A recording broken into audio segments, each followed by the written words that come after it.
we are going to create a board where we play tic-tac-toe. The board is have already been started in a previous lesson, and if you remember from that lesson, we started a 3x3 array. But now we have to implement a number of different methods, okay? And this is where it's going to really test your ability to traverse the array. Note that you have methods that you have to write here, such as you have to write methods for print board, which will print out the board. You then have to check if the location is valid. Then you'll have to put an X or a 0 in the right position. So this really is the nuts and bolts of creating a game. And I will say it's not a straightforward thing. It does take a while, to write all this out. But the best thing to do it one by one. And the first thing is to get comfortable with your board. Okay, so let's go back to the Tic-Tac-Toe board here. I'm going to make it a little easier to see. So I'm just going to cover how I created this board to start with. So let's look at the constructor. This is the basic board setup. Okay, so obviously I have declared turn. This keeps track of whose turn it is. This is just an integer that increases by 1 each time someone has a turn. It'll increase by 1. The way we find out whose turn it is by checking to see if it's an even number or an odd number. With the board is just the same as we did in the previous exercise. It's a 2D array. At the moment, we're just going to call it this. We're just going to say, I'm making a new 2D array called board. Eventually, we're going to actually make the board, but when we're declaring it, we're just saying this is what we've got as an instance variable. When we come to our constructor, that's where we're actually going to make it. So here, board equals is where we're actually making the board.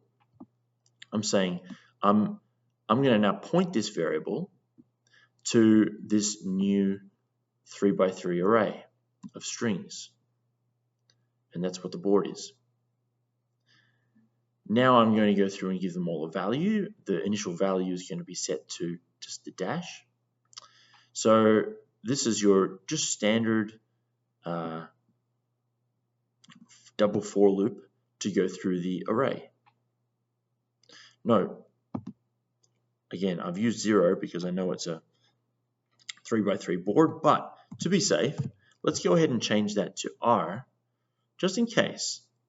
At a later date, what if I decide I want to change this to be a super tic-tac-toe game with like a 6x7 board? I'm not sure if that'll work, but let's just say that's going to be more future-proof. Okay, so I've got a double loop, and for each cell, I'm just putting the new string in there to give it a value. Okay, so that's initializing the board. Get turn. This is returning the variable. It's just a simple get method to return the variable of whose turn is it. It's just going to come back as a number. Now, here's the first method that you were asked to create. This is the method printBoard. PrintBoard needs to print out the board, and if I can show you what it might look like over here, the prints should look something like this. So we're aiming for this look. And what you'll notice here is that we have to take into account, okay, we've got a number, the column header and the row headers, and we are labeling these first. Now, if you think about this in terms of loops, I will have to do one full loop to just do my headers. Then I'm going to come to my board, but before I print out a row of the board, I'll need to print out the row number, and then a space, and then my value for each cell. So before each row is printed, I'm going to be doing the number of the row. So this will have to be within the loop somehow. And so let's turn to how I did it. Here is the column headings. Okay, so let's look at it. Maybe I can shrink it a little bit side by side. Hopefully you can see. So let's keep track of this. This is me printing out this much here, right? 0, 1, 2. What I opted for is, instead of just having a print statement that said space 0, 1, 2 as a print option, I decided let's keep my stuff future-proof, and I'm allowing it to be a for loop. Now this technically is not super future-proof because I don't know what row I'm in or how many columns I'll need. Technically, I would need, if I really wanted to future-proof this, I'd have to find out the biggest number of columns. But because I know this is a grid game, I think it's fine. Let's just proceed, assuming that all of the rows have the same length. Okay, so basically this is printing out a space to start with. That's this space, and then it's going through each column. For all the columns that I've got, prints out space and the column. Now notice I'm printing out the C, not the board reference. I'm just printing out the counter here. That's why I get the 0 and the 1 and the 2. And I'm putting the space first because I'm making sure I don't want a space at the end here. CodeHS will come up with an error if you're putting a space at the end there. So it's going to end on the 2, and then finally it'll print a new line. I want one new line here to get back down to here. Note, I haven't used print ln, I've used print here. Right, now it comes time to print the board contents. As I said before, I need to print the row number beforehand. So here I go with the row number, system out print row number plus a space. That comes before each loop of this row. Then I go through and print out all of the columns in that row. So noting my row won't be changing, my columns will be changing in this statement, which will print out. When row is 0, I'm printing out that one. Okay, and I do notice that I've got a bit of a space there. I think CodeHS has a space there too, so that's okay. I've done it the right way. I'll note that up in the top there, no space. So yeah, so that's why I've got board, then plus the space. And that will print out all of my board. And final step is to get my last print line, just till I get a new line. And that is it. There's no output for this, there's just print statements, so void, nothing to return. All right, next, pick location. So this method returns a Boolean value that determines if the spot a user picks to put their piece is valid. A valid space is one where the row and column are within the size of the board and there are no X or 0 or O values present, right? So we're basically saying it has to be on the board and it has to be not taken already. So there are kind of 3 checks that I need to do.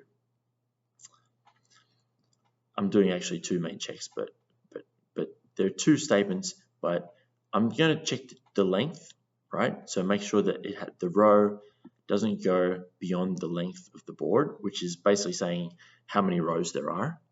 So this is checking how many rows there are. Now, to track the results, obviously I'm doing 2 tests here.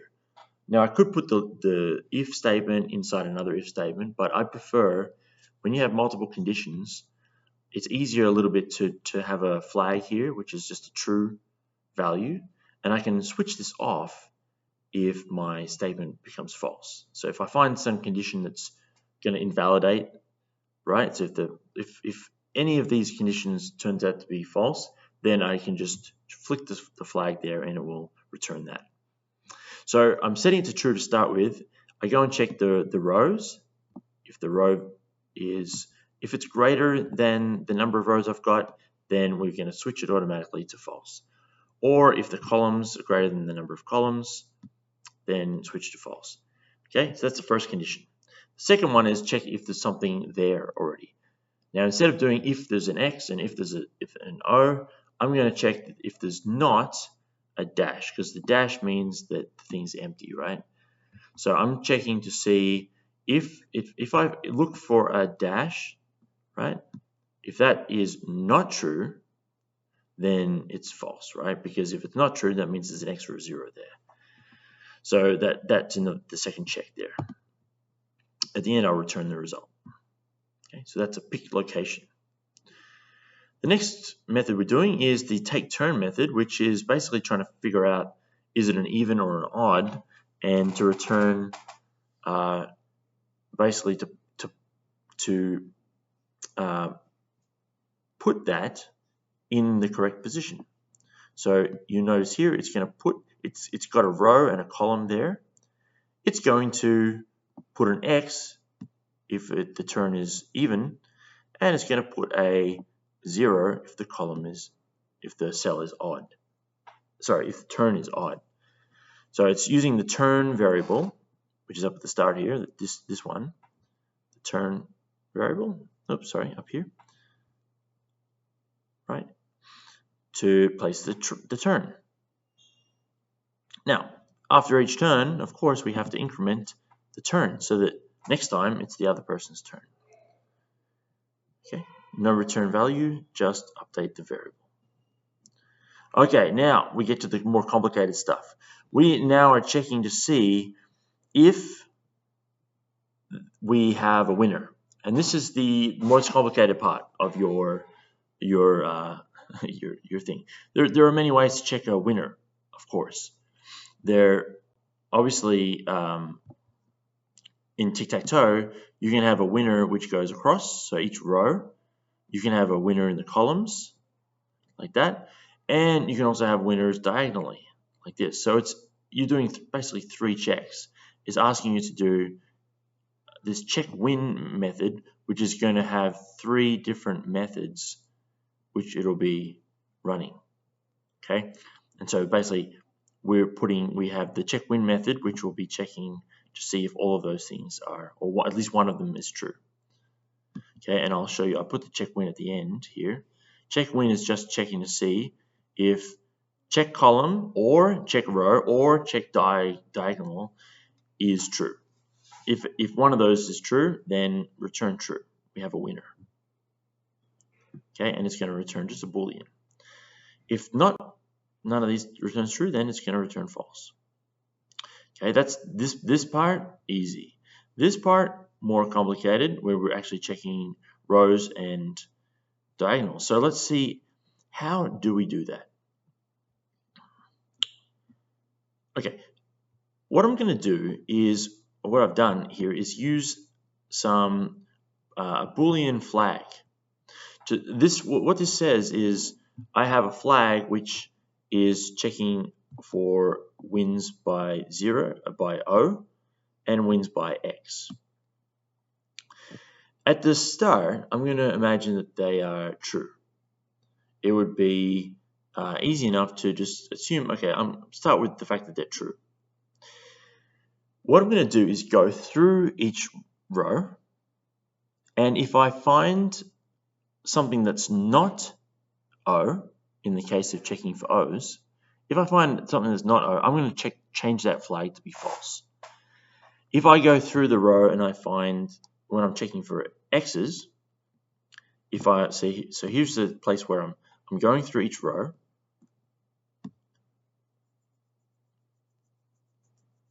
Okay, so I take my board, right, and I get the row from my board here. Okay, that's my array that I'm going to be using. Okay, so I take that row, and in that row, for each value in that row, I'm going to check that value and see, does that value equal O?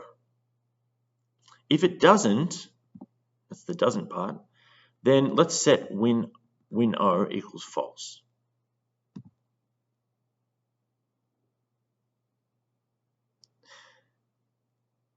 I'm also going to check if and do the same for X. This is the same thing for X. Now, actually, I could probably stop at that point. I could finish my check. I could probably make this even better. And, oops, I just realized that I made a slight mistake in that I probably should have put a break command here, because once I've found that it's false, I don't need to be checking anymore. I can exit out of that for loop. So here's my improvement to that code. That will at least make my loop exit sooner. I don't think it would really save a massive amount of time, but I'll do that here just to speed it up. Okay, so there I'm checking for not O, and if I find one, a not O, then I'm going to change to false. So right, at the end of that loop, that for loop, checking the row, I'm then going to say if the win variable is true, then I know that I've got a winner, right? So if one of these is true, I know that I found a winner, either 0, O or X. So that's sort of the gist of how we do the checking, or how I've done the checking here. I'm doing it with a flag. And then if we go through all of the rows in this way, right? So this is me going through all of the rows. At the start, I have to reset the win O and the win X things back to true, and I'll go through and check the next row. But for all of the rows at the end, if I have come to this point and there's been no return true here, it means that I didn't exit for a winner. So it means that when I get to here, it's clear there's no winner, so it will return false. Okay, so that's an example, and I've done this with an enhanced for loop. The enhanced for loop made it a little slightly easier here, but when you're doing columns, it's not as easy. You can't use an enhanced for loop. So in this one, I'm not using an enhanced for loop. I'm actually going to be using a regular for loop. Now note here, I am doing the same thing, just with columns. So in this case, I'm going through each column. Right, the column value is fixed, and I'm setting the same things, X and O, and then I'm going to check if the thing equals O when O equals false. I'm increasing the row this time, and increasing the row to check all the rows. So this is basically column major order check, and as I do that, it's the same logic here. Okay, I haven't put the break statement in there. I could possibly do that, but I'll leave that for you. Now, the diagonal one is a little bit different, because with diagonals, this is where, in instance, where the column, well, what I'm checking here is, let me go back to the example. When I'm checking diagonals, I'm actually going this way. And if you see the value here for the row is 2, the column is 0, now the column is 1, now the column is 2. So actually, row is decreasing, column is increasing. If I check this way, column is increasing, row is increasing. So I have two kind of situations, one where the values are both the same and increasing, and the other where the values are going in the opposite direction. So these are the two checks that I need to do. I need to check this way and that way. To do that check, let's do the first one first. I use the counter X, because they're going to share this counter actually. Both will be X. Row and column will be X. And I'm just going to increase, right? So they start at 0, then they're 1, 1, then they're 2, 2. And I'm doing the same thing again, like win X and win O. Check for O's. If I find something that's not an O, win O is false. Means that win O can't be a winner. And same thing with X. Okay. Now this is the one where they're both going in opposite directions. Here you'll see that I have defined both row and column in the same for loop. I don't need two for loops to do this. All I need to do is process them at the same time. So because my row and my column will be changing at the same time. So here I start with row equals 0, column equals 2. If you haven't seen this before, this is a way you can define multiple variables in a for loop using the comma. My limiting factor is our board dot length. Again, my board is a square, so that's all I really mind. I mean, as long as my R value is less than the length. And here again, I'm updating two values in this section, R++ and C-. So as my row is increasing, my column is decreasing. And all I do is plug the values in here and do the same check. And then return true if I find a winner. Okay, so it's a little similar. All of these are similar in the way that I'm checking, but the way you're traversing the 2D array is different. All right, so that's the full board, and I think now we can go back to the Tic-Tac-Toe tester, and then just confirm that the board is working okay. All right, so let's get out the output and check that my board is working after I did a little updating. This is going to run 3 times through your code, and after 3 turns, it's got X. Oh, X, okay, so it has run. I'm going to check my code, make sure it works. Yep, seems like it's all good. Oh, wait a second. What do we got here? Check row is, oh no, did I mess up my check row? So let's go back and see what's wrong. Check row should be false at this point, and it's not false. Okay, so let's go here, check my check row. Did I introduce a bug? It was working before I did this. Okay.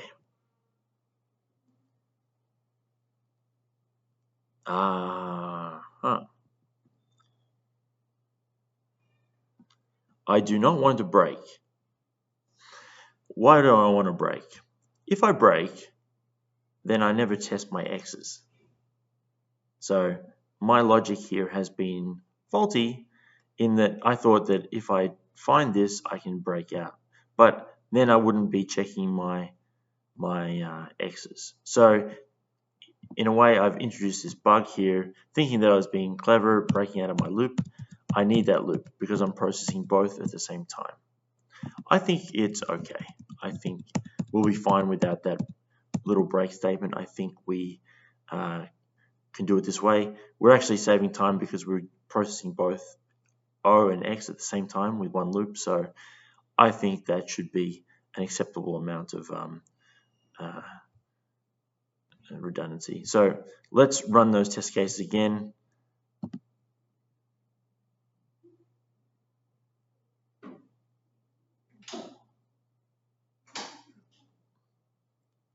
And yes, test true. So that's probably it for now. We are okay. So what I want to do now is probably next up is I'll get to the next game. This is where we actually take all this stuff and we put it into practice, and we put this into a real live tic-tac-toe game. In this case, what we're actually going to do is take all of that code that we just wrote for the tic-tac-toe, and we're going to put it into a game format. So the work that we've done for our tic-tac-toe is all here. You can see it all the stuff that I've just mentioned is up here in the tic-tac-toe. The one difference is that I added something for myself just to make things easier. I added a couple of extra methods here to make it a bit easier. So I decided to add these. I sort of extended a little bit the getTurn method. I decided that, you know what, it might be easier if I had a method which told me the name of whose turn it was. So when I print out it's this person's turn, I can say it's X's move.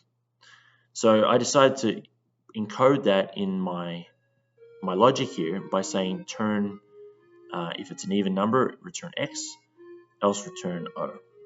And so I've used this get turn name, and I've used a bit of polymorphism so that if I give it an integer, if I give it a number, it will tell me also. So I can give it the turn value, and it will tell me the name or the string of whose turn it is. So I've added that little functionality just to make things a bit easier.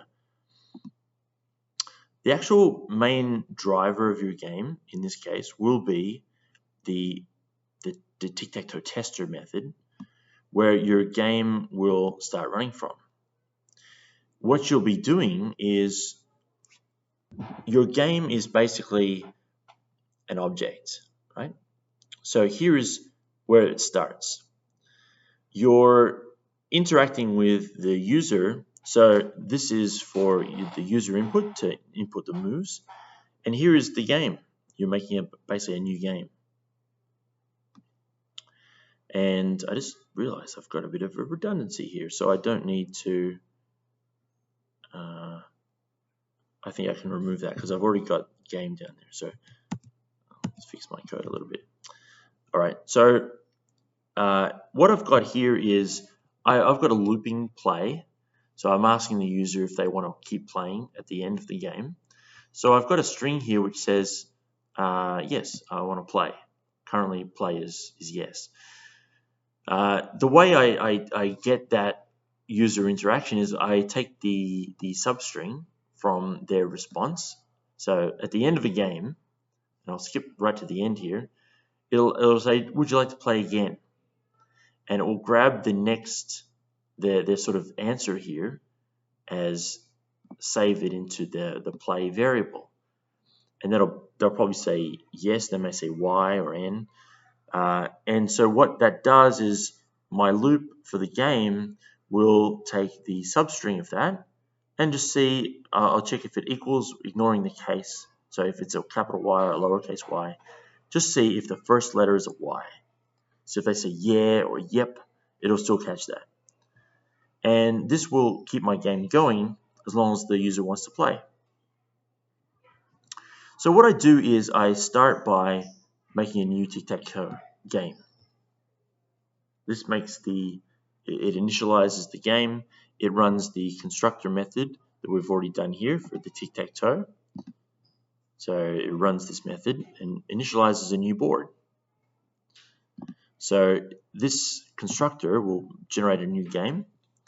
I also have variables for column and row. This is going to handle the user inputs of what they're choosing. And I start with a little bit of a welcome message. I welcome them. I print the board out using my method that I've written before. And here is where I have win equals false. So this is going to define my loop. Essentially, a game loop is a while loop which is running until something is true. And if you think about a game is something that will repeat. Now, you don't know how many rounds you're going to play a game, so it's going to keep running, looping in this kind of regular game format until we get a winner, at which point we end. So my actual game loop starts with win equals false. And I'm not even sure I need that because do I even use that? I don't think I even use that. I use game.checkWin for the validation. So I think I don't even need that. I think this is probably even unnecessary. I'm going to delete that too. In fact, no, I'll comment it out for now. I think it was probably in my mind before, and I'd probably delete it now. Here's my actual check. If I don't have a winner, because remember, our method checkWin will give us if there's a winner or not. It's going to check the diagonals. It's going to check the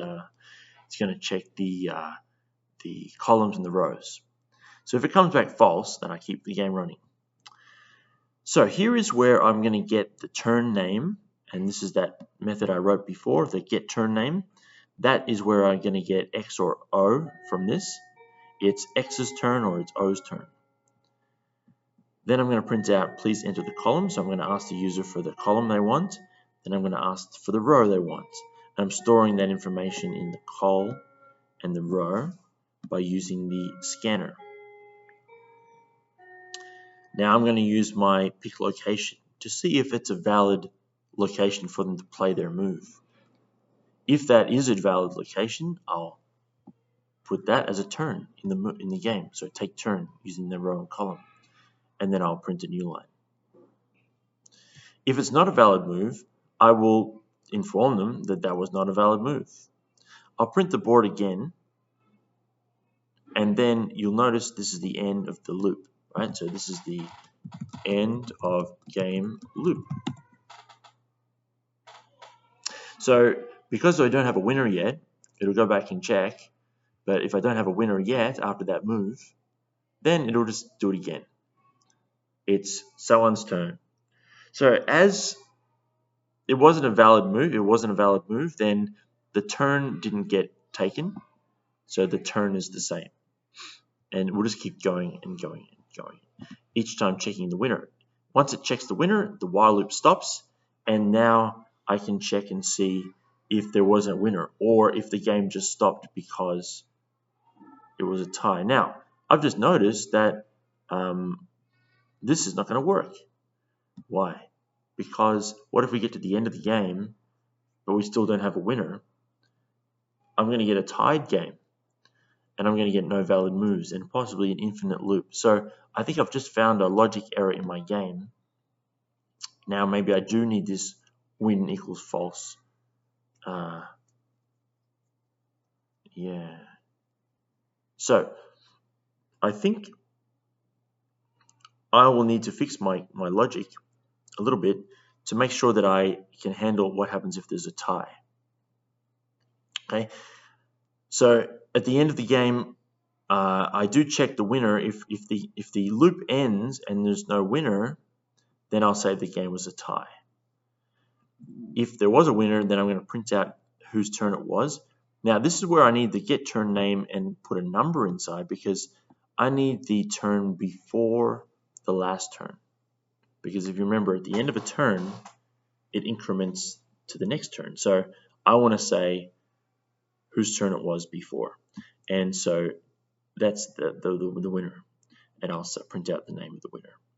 Then I ask, would you like to play again? And that's where I will check and see if they want to play again. At the end, the final thing, so this is the end of exit game, end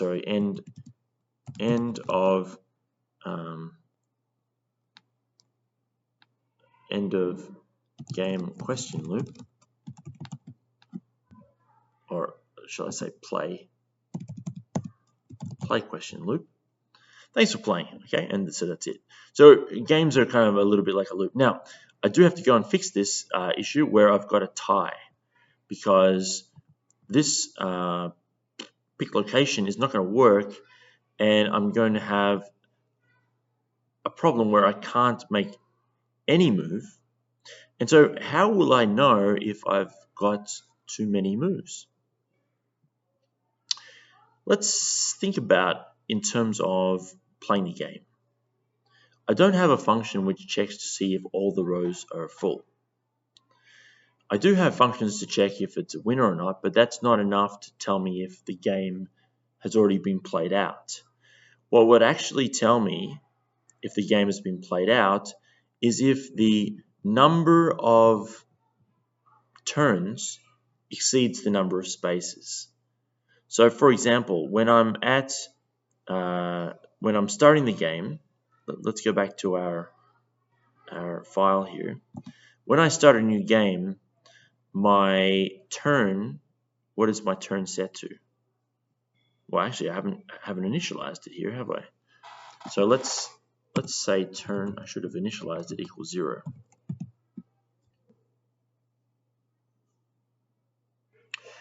So my turn is 0. That's the initialization of the turn. So first turn, the number would be, after the first turn, the number would be 1. Okay. Now, when my board is full, how many turns would there have been? How many squares are there? There are 9 squares. So after my final square is done, I should have the number 9. So that's when I'd know that my game has been played out. If the number is 9 and I still don't have a winner. So let's go back here and check win.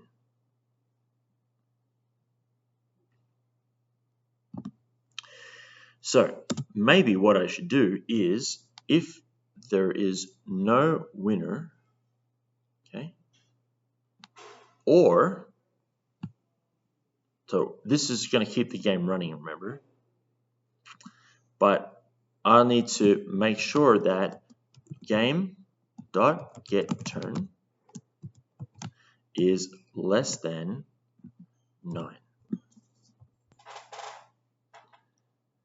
So remember, getTurn is going to just give me the number of turns, right? Whose turn is it? If the number is 9, it means that I know that I've had 9 turns already. It means my board is full. And so if that is not true, so if this statement is not true, then my whole statement won't be true and this while loop will end. If I get to the end of the game loop and I find that there is no winner, then I know that it was a tie. And that should solve it. Let's look at this working, shall we? Take a look at this game working. I don't want to make this too long a video, but I hope this is kind of helpful. Let's run and see. Make sure it's still working. Oh, no, not working at all. What have I done wrong? Okay. Number 13.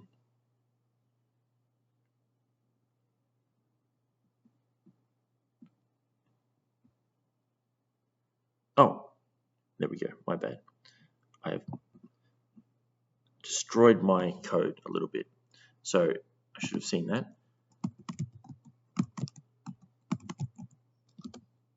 Tic-tac-toe game equals new tic-tac-toe. Right? I'm making I forgot to put the type in there. It's because I had already declared it up here before, but I've just kind of simplified it a little bit. Okay, so that I think that should fix it. Better. Okay, good. All right. So let's see. Welcome to TicTacToe. It's X's turn. Please enter the column. Okay, so let's go through this pretty quickly. I'm going to try and fill up my board as fast as I can.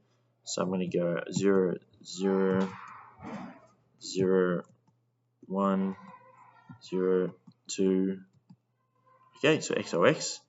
Now I'm going to do 1, 0, 1. What is it?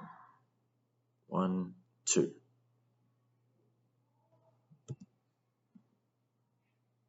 Oh wait, sorry, 1, 1, and then 1, 2. Okay, trying not to get a match here.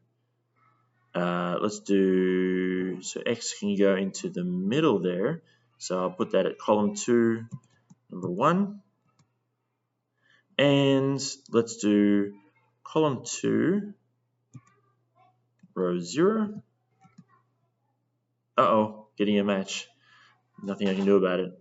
Okay, so 2 and 2. Okay, so there's the winner. Okay, so would I play again? Yeah. Okay, so let's play again. Now let's try really much harder not to get a winner. Okay, so let's go in the middle, 1, 1.